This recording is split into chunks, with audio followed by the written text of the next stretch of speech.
Esta vez me toca a mí hablar de un tema un poquito complejo, es el tema de los terremotos.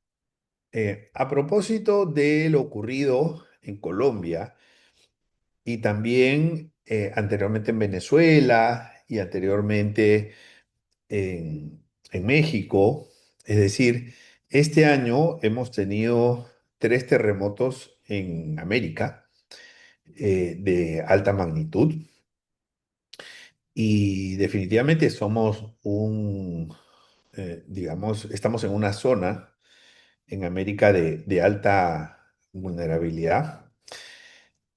Y este tema, pues tenemos que conversarlo para poder ponernos en contexto, para aprender un poco más de esto y para prepararnos ante cualquier situación eventual, ¿no?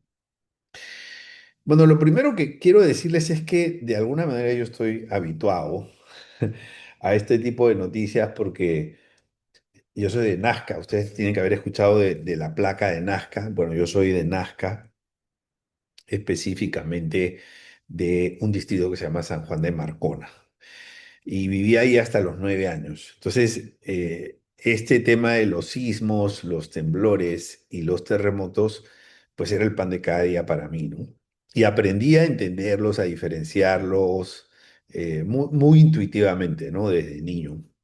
Entonces, casi que se normalizó en mi zona de vivienda lo que eran los movimientos telúricos. Bueno, por aquí nos mandan saludos de todos lados, desde Panamá, desde República Dominicana, desde donde estén. Reinaldo Coto, nuestro amigo fiel, seguidor, nos saluda desde Boston. Bueno, desde donde estén, queridos amigos, pues los mejores deseos para este viernes.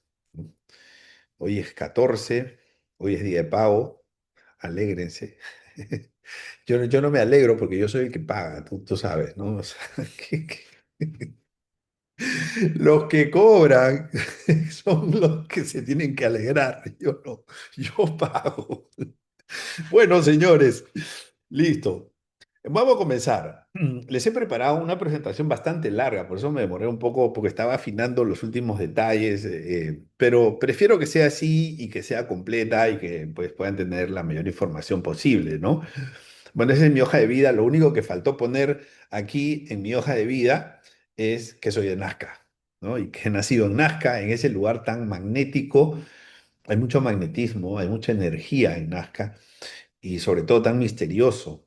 Les recomiendo que vayan a las líneas de Nazca. Es decir, cuando ustedes van a Perú, ustedes tienen que hacer tres cosas cuando vayan a Perú. Lo primero es comer rico, ¿ok? Eso es lo primero. O sea, si ustedes no pueden ir a Perú y comer pizza, ¿ok? No, no, no, no, no, no, no. Eso es cuando van a Italia. Ustedes van a Perú y comen rico. Esa es la primera cosa que ustedes tienen que hacer en Perú. La segunda cosa es visitar Machu Picchu. Y la tercera cosa es visitar las líneas de Nazca, que son unas líneas gigantescas que solamente se pueden ver desde el aire. Son dibujos gigantescos que tienen cientos de años y que están en un desierto y que no se han borrado y es un misterio quién las hizo, cómo las hizo, por qué las hizo y por qué no se han borrado. Bueno, vamos a lo nuestro. Eh, el primer tema de reflexión es que el terremoto dista mucho de ser una catástrofe, ¿no? O sea, terremoto es un evento de la naturaleza, ¿ok? Y no necesariamente un terremoto se convierte en catástrofe. Una catástrofe implica un impacto, y por lo general un alto impacto, con alto dolor, con altas pérdidas, ¿no? Y entonces para que el terremoto llegue a ser catástrofe, tienen que, bueno, va a depender evidentemente de la exposición, ¿no? En qué zona se da, si es una zona poblada, si es una zona, digamos, eh, donde hay mucha densidad de personas, en fin. Va a depender de la vulnerabilidad y va a depender también de la capacidad de respuesta, porque las sociedades normalmente no estamos preparadas para el riesgo de terremoto, ¿no? Entonces, bueno, el asunto aquí, señores, es que si el terremoto ocurre en un desierto donde no hay ninguna persona y no hay ningún impacto y no pasa nada, no hay ningún daño, puede ser un terremoto de alta magnitud, pero no llega a ser catástrofe.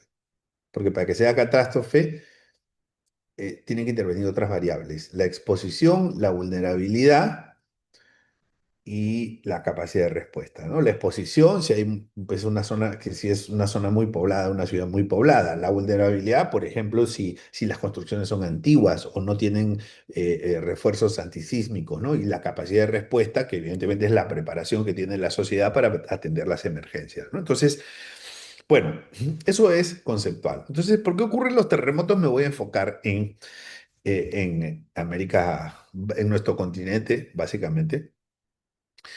Eh, y básicamente los terremotos eh, surgen del choque de dos placas, ¿no? En este dibujito que conseguí está la placa de Nazca. Aquí ustedes pueden ver en el lado izquierdo, por aquí está, esta es la placa de Nazca, ¿no? Y esta es la placa que se denomina placa sudamericana. ¿Ok? Después hay otra placa, que es la placa del Caribe, que está para el otro lado, está en la otra costa, ¿no? Pero bueno, entonces esta placa de Nazca es como un, vamos a decir, como un pedazo de piedra gigante que se está desplazando, ¿no? Se está desplazando porque la Tierra se mueve, por el propio movimiento se está desplazando, el propio movimiento del planeta, de la naturaleza, ¿no? Y se da el caso que estas placas, cuando acumulan mucha energía, ¿no? Entonces generan fuerza, también sea por el movimiento, o sea, por la temperatura también afecta, pero entonces cuando se genera mucha energía, esa energía de alguna manera tiene que liberarse, ¿no? Y como es algo que está, digamos, debajo de la tierra, ¿no? La liberación de la energía genera, digamos, golpes a lo interno y cuando chocan con otra placa, ahí se generan lo que se llaman unas ondas sísmicas, ¿no? Y esas ondas sísmicas hacen que la tierra se mueva, ¿no? Y bueno, ya ahí tenemos el sismo, ¿no? El movimiento de la Tierra. Ya eso es el sismo. A partir de ahí vienen otras consecuencias, ¿no? Es decir, que eso implique pues, que se caigan viviendas o que haya desastres de personas, fatalidades, en fin, ya esa es otra cosa, ¿vale? Muy bien.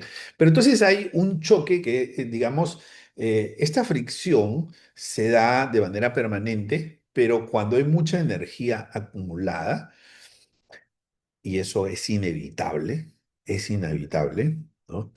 Entonces, se genera pues esta liberación de energía que se convierte en ondas sísmicas y movimiento de tierra, ¿no? Ahí aquí les he puesto este grafiquito, ¿no? Todo comienza con el movimiento de las placas, ¿ok? Eso hace que se acumule energía. Si yo estoy en el gimnasio haciendo movimientos de pesas, ¿no? Entonces empiezo a acumular energía. Empiezo a acumular energía y llega un momento en que empiezo a tener como más fuerza, ¿no? Es más o menos algo así. Entonces, pero cuando pasa, digamos, con la naturaleza, estos niveles de energía generan fuerza y generan fricciones. Y eso hace que haya, pues, unas ondas, ¿no? Ondas sísmicas que terminan en lo que ya sabemos que es el terremoto o movimiento de terreno. Entonces, esto, pues, va a tener consecuencias diversas dependiendo, ¿no? Dependiendo de dónde estamos, de dónde hemos construido, cómo hemos construido, ¿no? O sea, ¿dónde estamos? ¿Por qué? Porque si estamos en un terreno donde la tierra es suave, entonces la tierra suave, digamos, le da una capacidad de respuesta al sismo un poco natural, digamos, ¿no? O sea, puede resistir esos movimientos. Por eso es que en Panamá, en Cartagena, en Miami, donde la tierra es suave, porque estamos, digamos, en las costas frente a la playa, tú puedes construir edificios altos, ¿no? En ciudades, digamos, donde la tierra es dura, ¿no? Como Ciudad de México, como La Paz, como Santiago de Chile, eh, es más costoso construir edificios altos, porque hay que poner digamos, muchos refuerzos antisísmicos, ¿no? Bueno, y evidentemente depende también de la preparación que tenga la ciudad o la sociedad, ¿no? Entonces aquí podemos ver gráficamente lo que es el cinturón del fuego. Claramente quien resulta más desventajoso es Chile. Ese color rojo que ustedes pueden ver ahí, ese color rojo representa los sismos medidos en su magnitud. Mientras más rojo es de mayor magnitud, tú podrás observar que se da prácticamente en toda la costa. Por ahí Panamá se salva un poco, ¿no? Pero en casi toda la costa Pacífico tenemos, sobre todo en la zona de la mitad para abajo, es decir, el sur de Perú, de Nazca hacia abajo, llegando hasta Chile, ¿no? Bueno, entonces, pero Chile es un país que es altamente sensible, vulnerable a los movimientos telúricos, ¿no? Porque está ubicado en una zona donde estas fricciones son más frecuentes. Entonces, eh, muchas veces nosotros pensamos, oye, de cuánto fue el terremoto de México? En México fue de 7,5, ¿no? Vamos a decir. ¿Y de cuánto fue en Venezuela? 7,2. Ah, entonces el de México fue más fuerte. La verdad es que eso no es así necesariamente. Entonces, ¿por qué? Porque ese 7,5 es la magnitud. Y la magnitud no necesariamente es la intensidad, son dos conceptos diferentes. Para entender desde el punto de vista de riesgos, hay que, digamos, para entender el impacto, para entender el riesgo, hay que entender la intensidad. ¿Y en qué se diferencia la magnitud? La magnitud es el nivel sísmico, ¿no? O sea, digamos, el nivel de movimiento de la Tierra en el epicentro, en el origen, porque todos los movimientos telúricos tienen un punto de origen. ¿Ok? Esa es la magnitud. Pero la intensidad depende de cada ubicación geográfica. ¿No? ¿Por qué? Porque cuando se transmiten esas ondas sísmicas, a cada ciudad llega de una manera diferente. Porque como hemos dicho, hay algunas, digamos, hay algunos lugares donde hay pues, áreas más expansivas de la onda y hay áreas menos expansivas de la onda, ¿no? Entonces hay lugares donde la tierra es más dura, donde la tierra es más suave, de manera que ese mismo terremoto llega a las ciudades con diferente intensidad. ¿Ok? Tú puedes tener un terremoto 7,5, pero que llega con una intensidad 7,8 a una ciudad X y llega con una intensidad 7,2 o 6,5 a otra ciudad. Entonces hay que diferenciar lo que es magnitud de lo que es la intensidad. Y para fines de gestión de riesgo, lo más importante es la intensidad, porque la intensidad es lo que te da, digamos, el grado de consecuencia. ¿Ok? Entonces, dos ciudades que tienen que sufren el mismo terremoto, pueden tener intensidades diferentes. La magnitud es única, porque la magnitud es el movimiento de la Tierra, es lo que representa, ¿no? El movimiento de la Tierra en el epicentro, en el origen. En cambio, la intensidad es cómo llega a la otra ciudad ese movimiento telúrico. ¿Ok? Bien, entonces, ¿cómo valoramos el riesgo en un terremoto? Muchos de ustedes, yo sé que aquí la mayoría trabaja en la banca, este es el bancaforo. Entonces, en el bancaforo aquí la mayoría son banqueros, ¿no? Yo no, pero, pero yo les hago las charlas. Bueno, entonces, en la banca ustedes saben que hay una fórmula muy clásica que es en riesgo de crédito la pérdida esperada, ¿no? La pérdida esperada de un crédito es la probabilidad de incumplimiento por la exposición, por la pérdida dado el incumplimiento, ¿no? Que básicamente es la incorporación de las garantías, en fin. Bueno, entonces, para valorar el riesgo de un terremoto hay una fórmula más o menos parecida, ¿no? Entonces, el nivel de riesgo, aquí estamos hablando de riesgo inherente, nivel de riesgo es la probabilidad de ocurrencia, que lo he puesto con color rojo ahí. ¿Por qué? Porque no está bajo nuestro control. Multiplicado por la exposición. La exposición es lo que está sujeto a pérdida. Personas, primero que nada. Infraestructura, activos, ¿no? Eh, servicios, en fin. Esa es la exposición, lo que se puede perder. Multiplicado por la vulnerabilidad. ¿Por qué? Porque tú puedes tener dos edificios con la misma cantidad de personas, con la misma cantidad de pisos, con la misma extensión, con la misma altura, pero uno tiene buenos refuerzos antisísmicos y otros no. Uno es más antiguo y otro es más nuevo. Uno tiene, digamos, fue construido con cierto diseño, ¿no? Y el otro no. Entonces, las vulnerabilidades dependen de dónde, digamos, está, de la ubicación, de la forma de la construcción, de muchos de los materiales, de muchos elementos. Que de alguna manera sí pueden estar bajo nuestro control, porque la vulnerabilidad es algo que nosotros podemos gestionar, ¿no? Entonces, exposición y vulnerabilidad son factores controlables. Entonces, en exposición tenemos personas, viviendas, centros de datos, fábricas, hospitales, infraestructura eléctrica, infraestructura de agua y desagüe, telecomunicaciones. O sea, eso es lo que se puede echar a perder en un evento de terremoto, ¿no? Pero esa es la exposición. Y otra cosa es la vulnerabilidad. La vulnerabilidad, por ejemplo, es si la construcción está, digamos, en el borde de la costa. O sea, es más vulnerable, ¿no? Porque si estás en el borde de la costa, estás sujeto, digamos, a movimientos de tierra, o si, digamos, si las viviendas están en la ladera del río, entonces pueden desmoronarse unas rocas, entonces es vulnerabilidad donde se ha ubicado, y también, obviamente, el material de construcción o el diseño, ¿no? Si tiene refuerzos antisísmicos o no. Entonces, todo eso entra en la vulnerabilidad, ¿no? El terreno, tipo de terreno, los materiales, la densidad, ¿no? O sea, hay muchas personas que están viviendo ahí en un espacio pequeño, la antigüedad de la construcción, entre otras cosas. Y aquí yo les voy a incorporar un concepto que se llama la resiliencia, ¿no?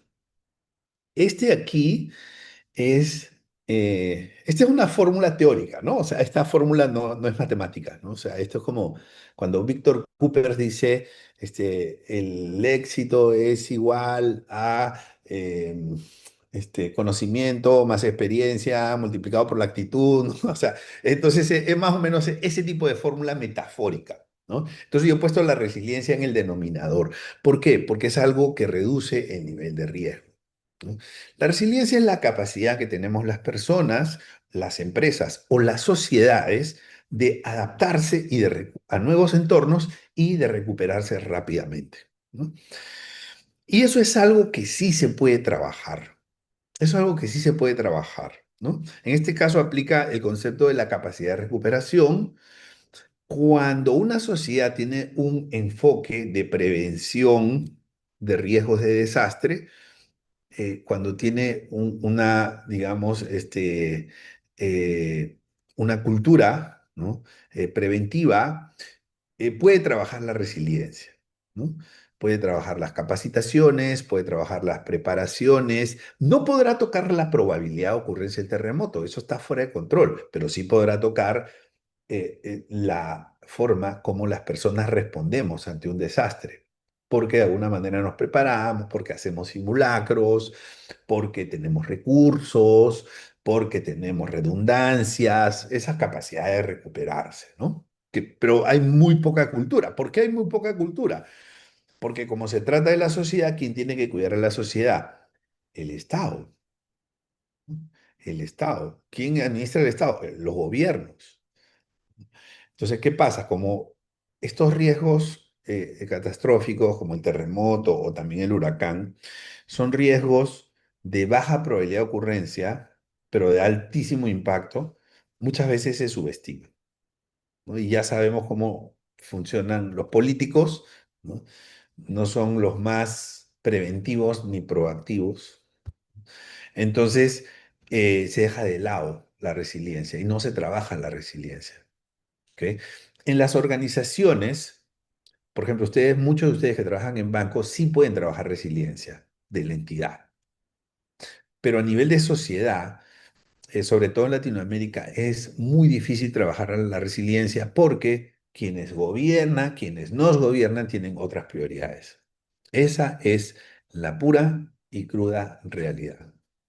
Entonces, eh, después vamos a hablar cómo podemos trabajar la resiliencia, ¿no? Eso viene en un capítulo posterior. Entonces, ¿qué es lo que convierte un terremoto en una catástrofe? Son muchos elementos combinados. La magnitud, la profundidad, la distancia, centros urbanos, o sea, la duración del movimiento también. Las características del suelo, o sea, cuando el terremoto llega a un suelo duro, tenemos mayores problemas o tenemos mayores posibilidades de que eso no termine bien. Luego tenemos eh, la calidad de las edificaciones, ¿no? La densidad poblacional, la hora del evento también es importante. Eh, ¿Por qué? Porque en un edificio, por ejemplo, va a haber mayor riesgo o va a ser mayor el impacto si tiene un mayor número de personas. Y normalmente eso ocurre en horas nocturnas. O sea, si es en la noche, el impacto suele ser mayor, ¿no? Si es en el día, muchos están fuera, están trabajando, o están circulando por la avenida, están en vías abiertas, entonces el nivel de riesgo es un poco menor. Entonces es increíble, pero la hora también es un elemento que interviene, ¿no? Eh, la vulnerabilidad de la infraestructura crítica, porque, a ver, cuando termina el sismo, ¿no? Si es un sismo de alta magnitud o de alta intensidad, para corregirme yo mismo, un sismo de alta intensidad, eh, termina el movimiento, uno dice, uy, ya se fue el, el sismo, se fue el peligro. Y la realidad es que el peligro no se ha ido. El problema no se ha ido. En realidad, el gran problema comienza.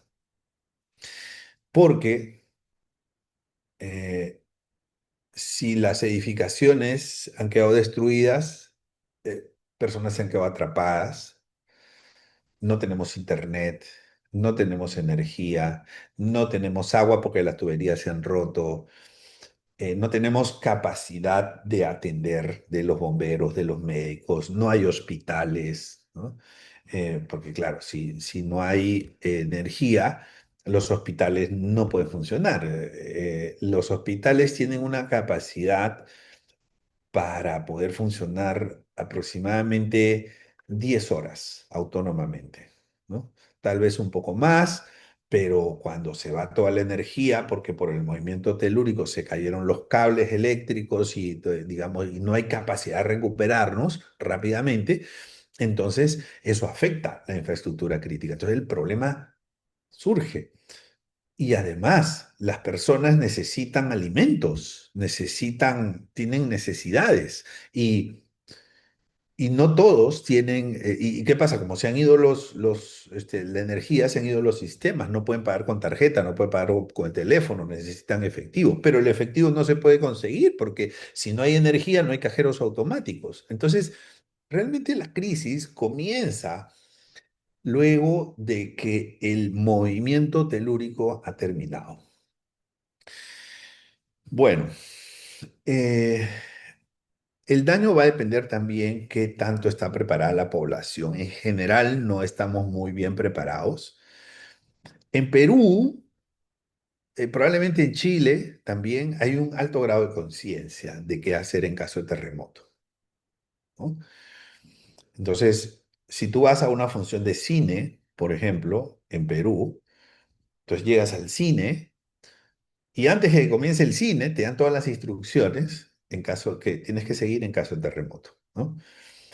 Entonces, ¿por qué? Porque hay un alto grado de cultura preventiva, de cultura de gestión de riesgos, pero en, porque hemos pasado malos momentos y porque hemos aprendido, ¿no? Pero tú te vas a otros países, no voy a decir cuáles, no, no voy a decir cuáles. Entonces, y tú entras al cine y lo único que te dicen es que tengas cuidado con las palomitas de maíz, que la caja no la dejes ahí, esas cosas, pero, o sea, a nivel de cultura preventiva no hay mucho, ¿no? Bueno, eh, la capacidad de respuesta del Estado, o sea, casi todos los países tienen déficit fiscal. Entonces no tienen recursos para labores que permiten, que son proactivas en la gestión de riesgos, ¿no? O no tienen recursos o no lo ponen en prioridad. Son muy pocos países los que trabajan eso, ¿no? Ahora, hay que reconocer que Chile sí, ¿no? Porque claro, o sea, por las experiencias que ha tenido, por la vulnerabilidad que tiene, ¿no? Pues evidentemente sí es un elemento al que le prestan atención. Ahora, luego tenemos la, eh, los colaterales, ¿no? Porque cuando hay terremoto, entonces el planeta se mueve, las ondas sísmicas llegan al mar también, ¿no? Y en el mar también se puede activar un colateral que puede terminar en tsunami, ¿no? En el otro lado del mundo, uno no sabe dónde. ¿Ok? Entonces, todo eso tiene, digamos, riesgos adicionales, ¿no? Los incendios, ¿por qué? Porque como se rompen las tuberías, cuando hay tuberías de gas que se rompen, ¿no? Entonces el gas queda como abierto y hay mayor riesgo de explosión, por ejemplo, ¿no? Los deslizamientos de tierras, los desbordes de ríos, o sea, todas esas cosas terminan siendo digamos, eventos colaterales. ¿Ok? Bueno, entonces yo le llamo a eso un efecto cascada, ¿no? Y lo más doloroso es el daño digamos, de la infraestructura. Es decir, viene el terremoto, o sea, el terremoto, estamos hablando de terremotos fuertes, que dañan la infraestructura, como lo que ocurrió en Venezuela, como lo que acaba de ocurrir hace pocos días en Colombia. Bueno, entonces hay un colapso estructural que afecta las tuberías de gas y se generan los cortes de electricidad y de telecomunicaciones también. O sea, pierdes tu teléfono celular, o sea, tu capacidad de usar el teléfono celular lo pierdes. Y es más, pierdes la capacidad de recargarlo porque no hay, digamos, energía. Se interrumpen las carreteras, se interrumpe el transporte, no hay combustible, no, y si no hay transporte, no hay alimentos, o sea, los alimentos se terminan. O sea, esto un poco se va a ver, se va a comenzar a ver en Colombia, ¿no? Se va a necesitar alimentos. La gente está consumiendo hoy día los alimentos que llegan por donaciones, los alimentos que están en los supermercados, que algunos de los cuales están atendiendo, pero eso se va a acabar, ¿no? Y va a llegar un momento en que va a haber una necesidad fuerte de alimentos y de, digamos, bienes de necesidad básica. Y Dios no quiera, pero eso puede desencadenar también en una crisis social, ¿no? De saqueos, de, digamos, disturbios o de, pues, algún tipo de efecto posterior, dadas las necesidades que no llegan a ser cubiertas por razones logísticas o de otro tipo, ¿no? Entonces, los negocios se interrumpen, las empresas no pueden operar. Es decir, si yo te corto la electricidad, te corto el internet, va a ser muy difícil que puedas operar. De hecho, el bancaforo no podría haber, señores. Perdemos el bancaforo. Bueno, lo último son los problemas financieros y sociales. Es decir, mucha gente pierde el trabajo, mucha gente pierde los negocios. Un pequeño negocio que tenía lo perdió, y aquí no estamos hablando que perdió la vivienda, que además perdió su negocio, ¿no? Su pequeña tiendita donde vendía chicles y caramelos, lo perdió, era su fuente de subsistencia. Entonces eso desencadena otros problemas sociales, delincuencia, saqueos, otro tipo de peligros ya. eh, y bueno, si ustedes trabajan en bancos, eso también les afecta porque evidentemente las personas ya no tienen la misma capacidad adquisitiva. Las empresas ya no pueden vender lo mismo por más que recuperan su capacidad productiva porque la sociedad se afecta en su capacidad de consumo, ¿no? En su capacidad de pago, su capacidad de compra. Entonces, en las consecuencias, en personas y familias, yo le he dividido en cuatro, ¿no? Primero, lo más importante siempre serán las personas. Entonces tenemos el impacto humano, ¿no? El impacto humano,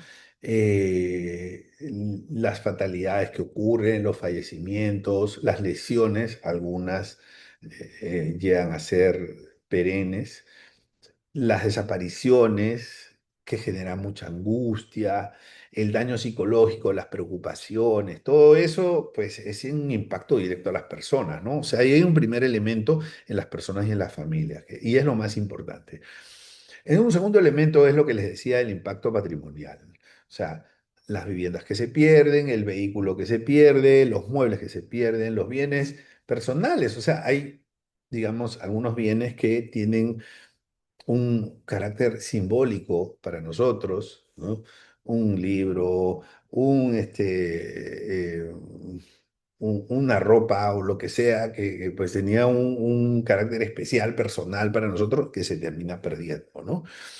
Bueno, luego tenemos los impactos económicos. Mucha gente pierde el empleo temporalmente o definitivamente.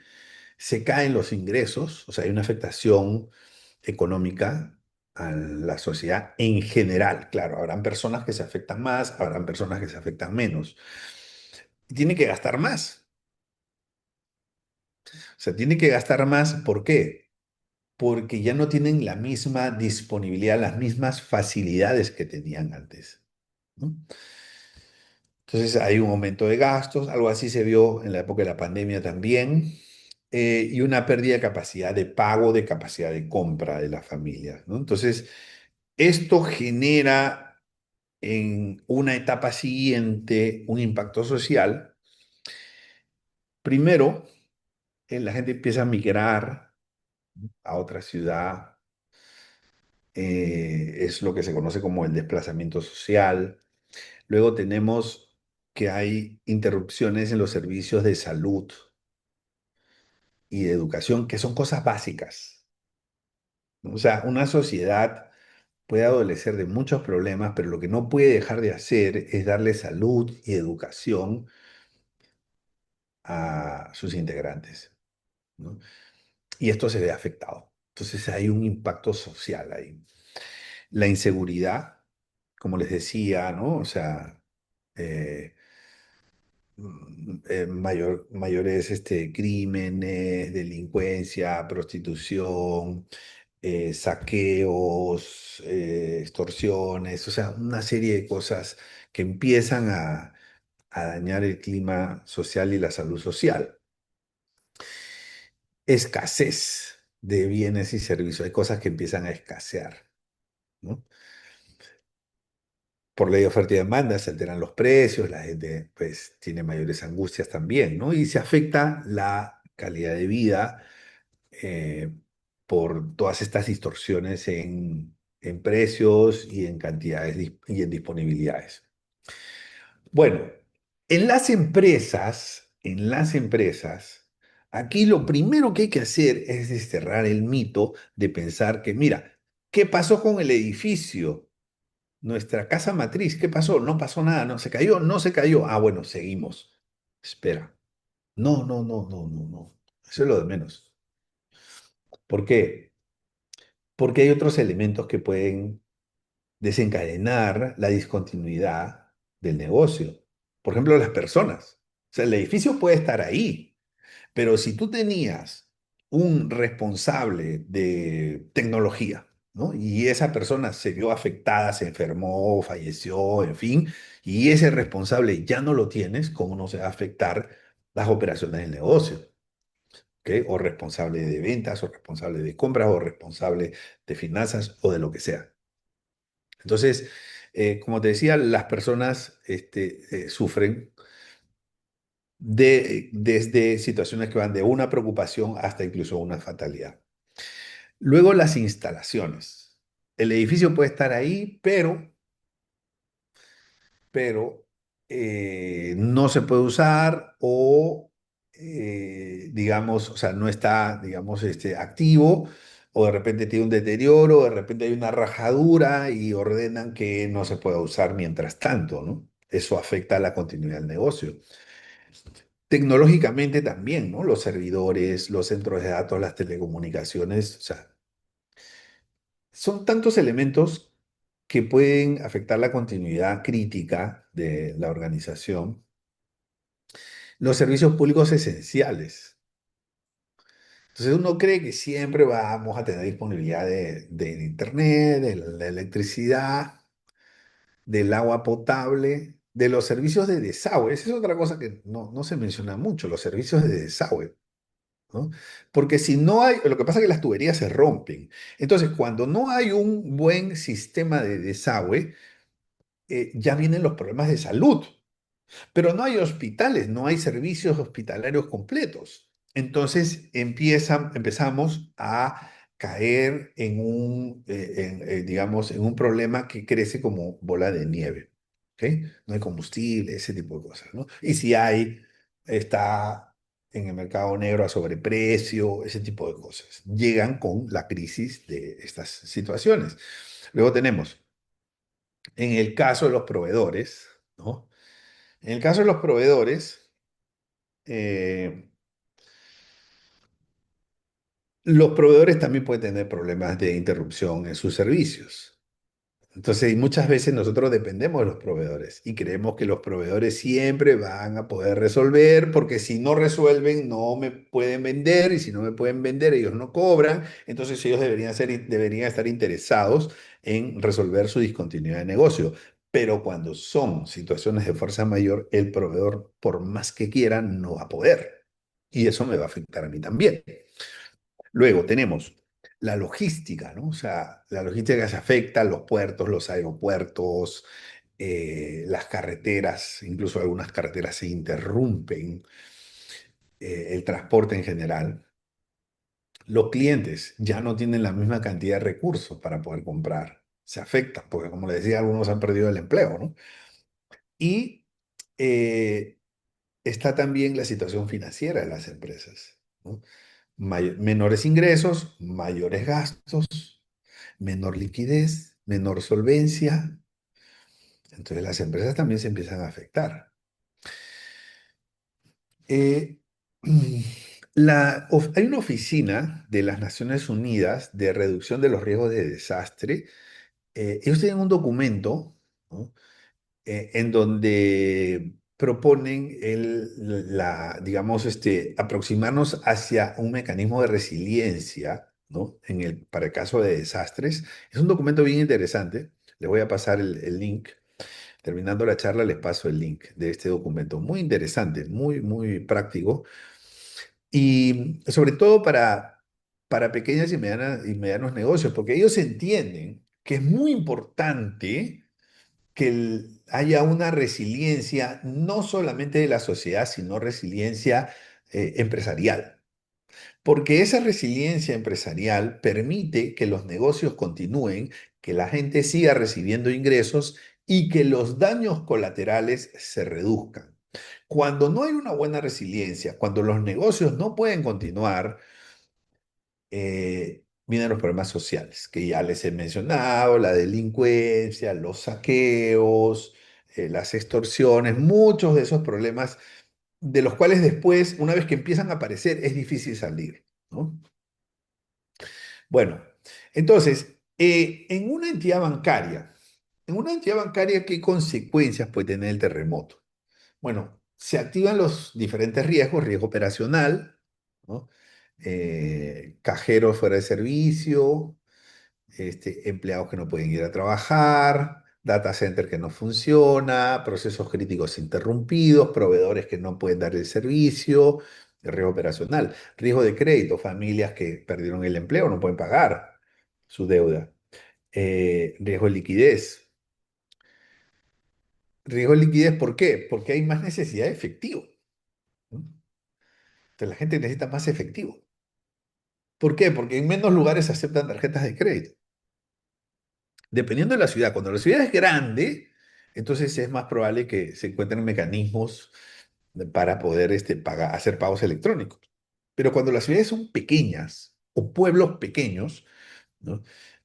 O pueblos que no tienen redundancia, que no tienen acceso a Internet, donde la energía depende de lo que llegue desde otras ciudades, entonces es más difícil, se requiere efectivo. Si la gente necesita efectivo, la capacidad de disponer efectivo que viene por parte de las entidades bancarias también tiene que ser mayor.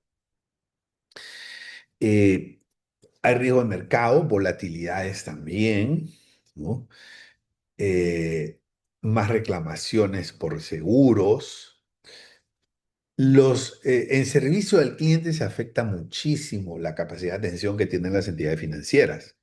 Entonces eso puede tener un impacto en el riesgo de reputación, ¿no? ¿Por qué? Porque la gente no puede reclamar, no tiene cómo acceder a que le atiendan, ¿no? Entonces la capacidad de atender clientes ya no es la misma y evidentemente eso afecta la confianza o puede afectar la confianza de los clientes. Luego tenemos el deterioro de los principales proyectos, un riesgo estratégico, ¿no? Y un riesgo sistémico si esto le pasa a varios bancos, tenemos ya un riesgo sistémico, ¿no?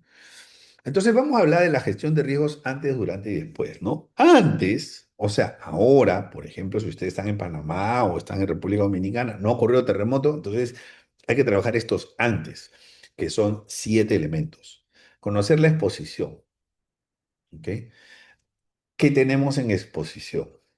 En centro de datos, en proveedores, en clientes, en cartera corporativa, en cartera hipotecaria, en garantías, o sea, nuestra exposición, ¿no? A ver dónde están las concentraciones. Segundo, evaluar la vulnerabilidad física, ¿ok? Es decir, edificios antiguos, edificios que tienen alta densidad, ¿no? Bóvedas que están en edificios antiguos, en fin.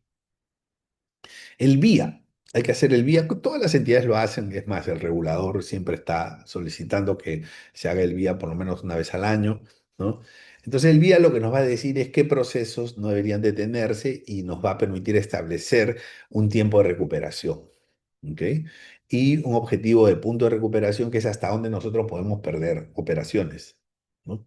Hasta qué punto se puede afectar las operaciones.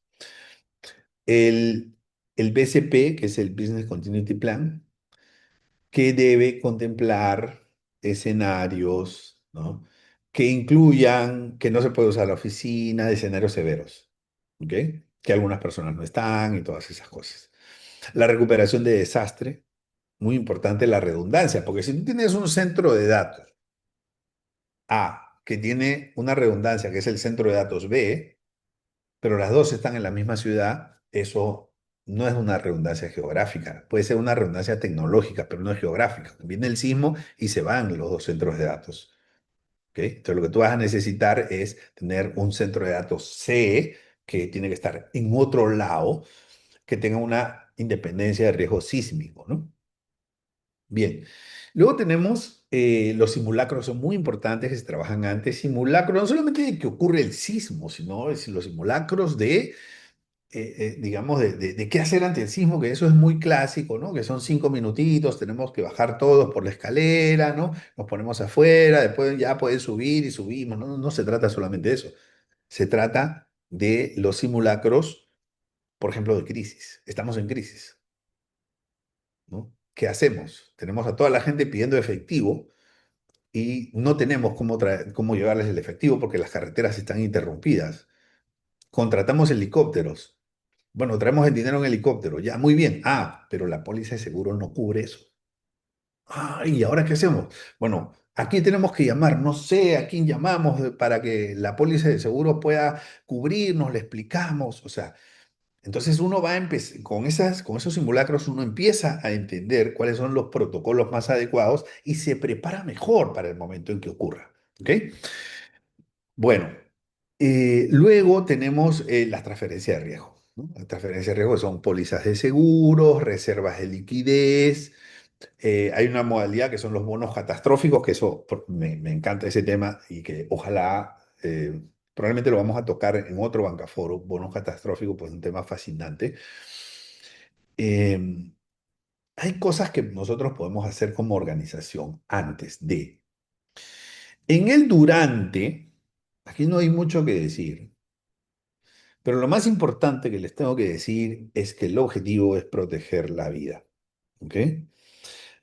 Y habrá mucha gente, he escuchado muchos consejos, hay gente que te dice, mira, si estás en un edificio de 6 pisos y estás en el piso 4, sube, no bajes.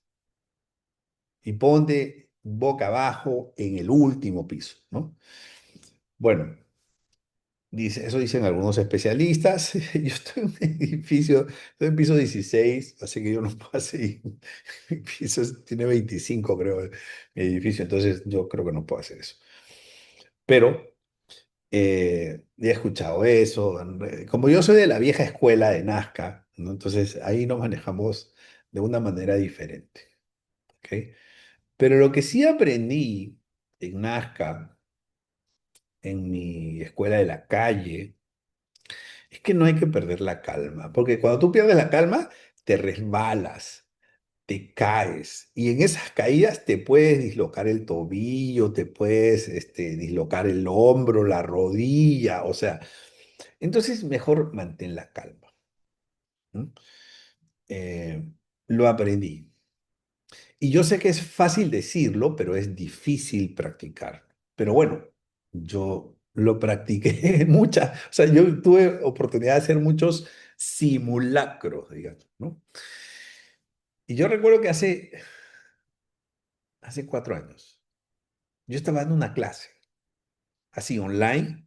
Yo estaba en Cali, en un hotel, dando la clase, en horas de la tarde, estaba dando la clase, y empieza a moverse, empieza un temblor, ¿no? Un sismo. No tanto como el que ha habido hace algunos días, pero fue un sismo, hace 4 años fue. Empieza a moverse todo, ¿no? Y yo sigo dando la clase como si nada, ¿no? Eso habrá durado 30 segundos, no sé. Y el comentario al final fue de todo el grupo, no paraban de preguntarme cómo hice yo para no salir corriendo, ¿no?